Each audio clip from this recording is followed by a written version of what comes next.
So today we've got another video projector by Crenova, and this is the model XPE660. Now this is $229 on Amazon, but you can apply a 10% off coupon. And this does have a built-in omnidirectional speaker, which should make the sound go in every direction. And the built-in speakers are an SRS sound system. This has 550 ANSI. This has a 5000 lux brightness. And this does have 16,700 color range. And this also has a 4000:1 contrast ratio that should allow corner-to-corner clarity in different viewing scenes. And this projector works with just about anything with an HDMI input, such as a Chromecast, PC, laptop, TV box, DVD, Blu-ray, and this also has VGA, USB, it has an SD card, and an AV input. And this will also work with the Fire TV stick and video game consoles. And you can also mirror your smartphone with an extra Lightning or Type-C MHL micro USB to HDMI adapter, which is not included. And the viewing size is from 60 inches all the way up to 200 inches. And this does have 1280 by 800 native resolution with a max resolution of 1080p. And this does have a plus or minus 40-degree keystone, which you can actually adjust with the remote. And since this has a 3.5mm audio jack, and this also supports earphones, you can use a Bluetooth transmitter to connect to this projector. So it does come with a nice little white remote control, very similar to the one that came with my Fire TV stick. And it also comes with an HDMI cable, power cord, which sort of looks like a computer power cable. It also comes with a 3-in-1 AV adapter. It also comes with a warranty card and contact information. And of course it comes with a user guide.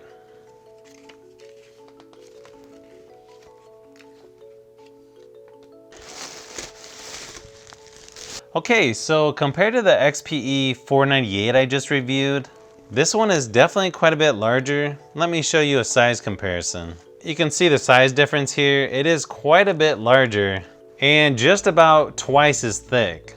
But keep in mind the XPE498 is considered a mini projector, and so therefore it makes sense that it's about half the price of this one. Okay, so on the front of the projector you've got the IR receiver, the focus lens, the front adjustable foot, and the air intake port. And it does come with a nice little silicone cover for the lens. And then to adjust the focus of the lens, all you do is turn it left and right until you get it dialed in. And on the one side you got your air exhaust ports.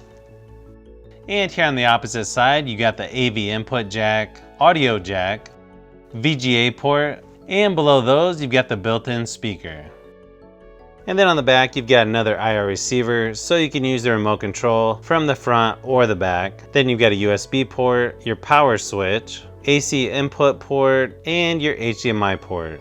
And you've got these nice rubber buttons here on the top for manual controls. So you've got a right and left button, power button, exit button, source button, menu, OK button, and up and down. So unfortunately, I didn't see any batteries included with this remote, but I'm sure I've got some laying around.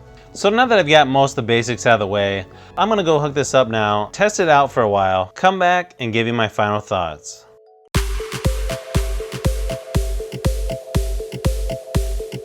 Okay, so some of the settings real quick. You've got picture mode, color temperature, aspect ratio, which is 16:9 or 4:3, X zoom, Y zoom, noise reduction, and then under PC setting you've got color range, projective mode front, and keystone correction. Then you got sound mode, balance, auto volume, surround sound settings,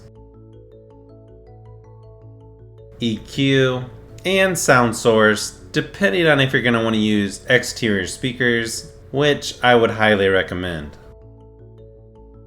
Then you can set the clock, there's an off time, on time, and you can do a sleep timer or auto sleep. And then you've got a few more options here. You've got OSD language, you can restore to factory default, blending, HDMI, CEC, OSD duration, Then you can also do a software update through USB and high fan speed.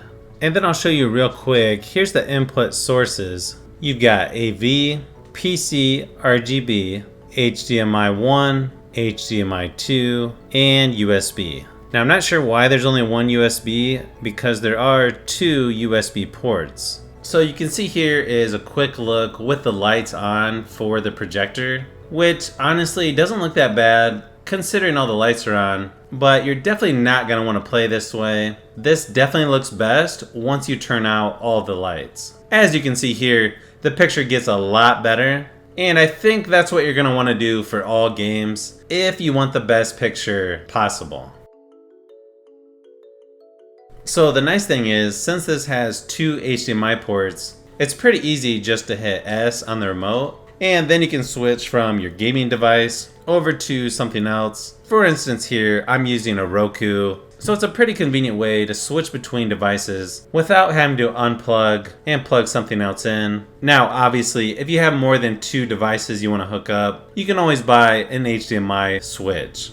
So I tried to do some testing on multiple gaming devices. You'll see here on my Xbox One S, I was playing PUBG. There's just something about the size of the screen. You can see here next to my closet door, it's almost the height of that door. And having the screen cover almost this whole wall is about 140 inches.